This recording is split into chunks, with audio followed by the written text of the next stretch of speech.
Don't learn these languages if you are planning to start a career in software industry. Either you may having career gap or else you are a fresher. So remember these things. According to Google Trends, I am going to talk about in this video. Channel ఏంటి అంటే చాలా మంది చాలా institutes ఏం చేస్తున్నాయి అంటే recent డేస్లో I heard that many of institutes like will provide career gap ఉన్నా కానీ డేటా సైన్స్లో నువ్వు ఫ్రెషర్గా జాబ్ తెచ్చుకోవచ్చు, మా దగ్గర ఇంటర్న్షిప్ చేయండి అంటారు. I don't know how it is going to happen. ఎందుకు మీకు ఏం తెలుసు అండి, మాకు తెలుసు, మా ఇన్స్టిట్యూట్ మామూలుగా లేదు అనుకోకండి. చెప్పేది శాంతంగా పూర్తిగా విన్న తర్వాత మీరు డెసిషన్ మీరు తీసుకోండి. ఓకే, ఇక్కడ ఏంటి అంటే డేటా సైన్స్లో డైరెక్ట్గా డేటా సైన్స్లో ఎంట్రీ అనేది ఉండదు. 99% it is highly impossible. Okay, at least 95%, I'll say that 95%.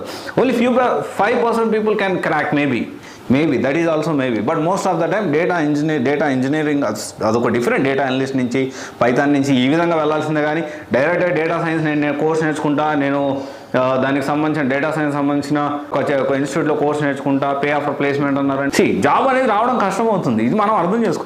So అలాగా మనము డేటా సైన్స్ సంబంధించి డేటా సైన్సే నేను వెళ్ళాలి, డేటా సైన్స్ అనేది నాకు చాలా ఇంట్రెస్ట్, ఎందుకంటే ఫ్యూచర్లో కొన్ని లక్షల కోట్ల ప్యాకేజ్ నాకు వస్తుంది కాబట్టి I will go with data science definitely. There you need to do PG in data science. దానికి సంబంధించి ఎలా చేయాలి, ఏ స్టేట్స్లో అంటే ఏ స్టేట్స్లో ఉన్నాయి, ఏ యూనివర్సిటీస్లో ఉన్నాయి, ఆ ఇన్ఫర్మేషన్ అనేది మనం ఒక వీడియో చేసాం డీటెయిల్గా. ఒకసారి చూడకపోతే చూడండి. Data science, PG in data science. Data science ద్వారా అంటే డేటా సైన్స్ అనేది ఎంఎస్సీ చేయొచ్చా? ఎంఎస్సీలో డేటా సైన్స్ తీసుకొని 2 years కానీ ఆన్లైన్ కానీ ఆఫ్లైన్ కానీ తీసుకుంటే మనకు ఉపయోగం ఉంటుందా? ఒకవేళ చేస్తే ఏ విధంగా ప్లాన్ చేసుకోవాలి? And list of top universities ఎక్కడ చేస్తే మనకి త్వరగా ఉద్యోగం వచ్చేదానికి అవకాశం ఉంది. ఓకే, అండ్ డేటా సైన్స్ డైరెక్ట్గా అంటే ఈ విధంగా ఏంటి అంటే తెలియక మనం ఒక డెసిషన్ తీసుకునేటప్పుడు ఏంటి ఈ లాంగ్వేజ్ ఎవరో చెప్పారని ఇలా డెసిషన్స్ అనేవి తీసుకోవద్దు. సో అలా కొన్ని లాంగ్వేజెస్ అనేవి నేర్చుకోవద్దు. అండ్ టాప్ గూగుల్ ట్రెండ్స్ ప్రకారం లాస్ట్ 12 monthsలో గూగుల్ ట్రెండ్స్ ప్రకారం ఏ లాంగ్వేజ్ టాప్లో ఉందో కూడా దాని గురించి డిస్కస్ అనేది ఈ వీడియోలో చేసుకుందాము. And before going to know how Google Trends are happening right now, what are the top languages and top languages ఏమేమి ఉన్నాయి దాని గురించి తెలుసుకునే ముందు ఫస్ట్ మనం ఏం నేర్చుకోకూడదు, ఏ లాంగ్వేజ్ జోలికి వెళ్ళొద్దు మనం మాట్లాడుకుందాం. ఫస్ట్ C++ అనేది ఒక లాంగ్వేజ్. C++ ఇది రెండు లాంగ్వేజెస్ కూడా నేర్చుకోవడం కరెక్ట్ కాదు. ఎందుకు అంటే చాలామంది కాలేజ్ డేస్లో C లాంగ్వేజ్ నేర్చుకుని ఉంటారు, కాలేజ్ డేస్లో C++ నేర్చుకోండి ఇంకా మీకు మామూలుగా ఉండదు అనుకుంటారు. So C language or C++ అనేది చాలా బేసిక్స్. తెలుసుకున్నా మంచిది, తెలుసుకోకపోయినా పెద్ద ఫరక్ పడదు. బట్ ఏంటి అంటే ఆ నేచర్ ఆఫ్ ఆ లాంగ్వేజ్, అసలు కంప్యూటర్ లాంగ్వేజ్ ఎలా ఉంటాయి ఆ నేచర్ అనేది కొంతవరకు అర్థమవుతుంది. ఎందుకు వద్దు అంటే దాని మార్కెట్ షేర్ వచ్చేసి 6.90%, విచ్ ఈజ్ రైట్ నౌ. ఇప్పుడు నువ్వు ఒక C నేర్చుకొని నీ రెజ్యూమ్ పెట్టి మార్కెట్లోకి వెళ్తే ఉద్యోగం వస్తుందా? రాదు. సో C++ పెట్టి నీకు ఉద్యోగం వస్తుందా? రాదు. So there is no point of view learning that. Ultimate goal is to get a job. అందరికి అల్టిమేట్ గోల్ ఏంటి? Get a job, to get a very good job with decent package. ఒక మంచి ప్యాకేజ్తో డీసెంట్ జాబ్ అనేది తెచ్చుకోవాలి అని చెప్పి everyone will think of it. That is the reason everyone is going to learn all these languages and అలా course నేర్చుకొని ఈ కోర్సు నేర్చుకొని ఏదైనా అల్టిమేట్గా ఒక జాబ్, ఒక డీసెంట్ శాలరీ మనం తెచ్చుకోవాలని. సో జాబ్సే లేనప్పుడు అది నేర్చుకొని మీరు ఉపయోగం అనేది లేదు. అండ్ ఇంకొక విషయం వచ్చేసి టైప్ స్క్రిప్ట్ అనేది 2.79% ఉంది. ఇది కూడా మనం నేర్చుకోవడం అనేది అనవసరం. అండ్ ఇంకొక విషయం వచ్చేసి C# 6.99% ఉంది. అండ్ నేను చాలామంది అడుగుతూ ఉంటారు PHP నేను నేర్చుకుంటాను, PHP ఎలా ఉంటుంది, PHP ఫేస్బుక్ వాడుతూ ఉంది, ఇంకా వేరే వాడుతూ ఉన్నాయి, PHP నేర్చుకుంటా అంటే ఈ లాంగ్వేజ్ కూడా మనం నేర్చుకోవడం అనేది కష్టము. సో కష్టం అంటే ఇప్పుడు నేర్చుకున్నాక ఉద్యోగం వచ్చే పరిస్థితి లేదు. సో మనం అక్కడ అర్థం చేసుకోవాల్సిన విషయం ఏంటంటే జనరల్గా ఒక కోడింగ్ నేర్చుకునేవాడు ఎలా ఉంటాడు, కోడింగ్ నేర్చుకునే ఆలోచన ఎలా ఉంటుంది, లేకపోతే ఒక డెవలప్మెంట్ నేర్చుకోవాలనుకునేవాడు సో జనరల్గా ఏంటంటే చాలా డిమోటివేషన్ అయిపోతూ ఉంటారు. ఎందుకు డిమోటివేట్ అవుతూ ఉంటారంటే అది నేర్చుకునేటప్పుడు, ప్రాక్టీస్ చేసేటప్పుడు, విన్నప్పుడు అంతా వచ్చేసినట్టు ఇక నాకు అర్థమైపోయింది, నేను ఇంక లాంగ్వేజ్ రాయగలుగుతాను, నేను ఒక మంచి కోడర్ని అయిపోతాను అనుకుంటారు. కానీ సో తర్వాత మనం రాసేటప్పుడు ఏం అర్థం కాదు. సో ఇక్కడ దీనికి సంబంధించి అసలు ప్రాక్టీస్ ఎలా చేయాలి, ఏ విధంగా స్టెప్ బై స్టెప్ ప్రాసెస్ ఏ విధంగా ఫాలో అవ్వాలి దాని గురించి కూడా నేను ఒక వీడియో చేశాను. ఒకవేళ చూడకపోతే definitely you can watch it. So చాలా సింపుల్ టెక్నిక్తో మీరు ఏ కోర్సునైనా కానీ నేర్చుకోవచ్చు. ఈ టెక్నిక్స్ అనేవి చాలా సింపుల్ థింగ్. ఇదేమి ఒక సైన్స్ కాదు, ఇంకోటి కాదు, పెద్ద సైంటిఫిక్ సెక్షన్ ఇంకో ఏమీ కాదు. ఓకే, ఇదేం పెద్ద సైంటిస్టులు ఇండియాలో అవ్వాల్సిన అవసరం లేదు. చాలా చిన్న చిన్న విషయాలు కొంచెం ఫోకస్, ఓకే, కొంచెం ఫోకస్ చేస్తే ప్రతి ఒక్కరు ఈ మెథడ్ ఫాలో అయితే, సింపుల్ టెక్నిక్ ఫాలో అయితే ఎవరైనా కానీ ప్రతి ఉద్యోగం అనేది ఈజీగా తెచ్చుకోవచ్చు.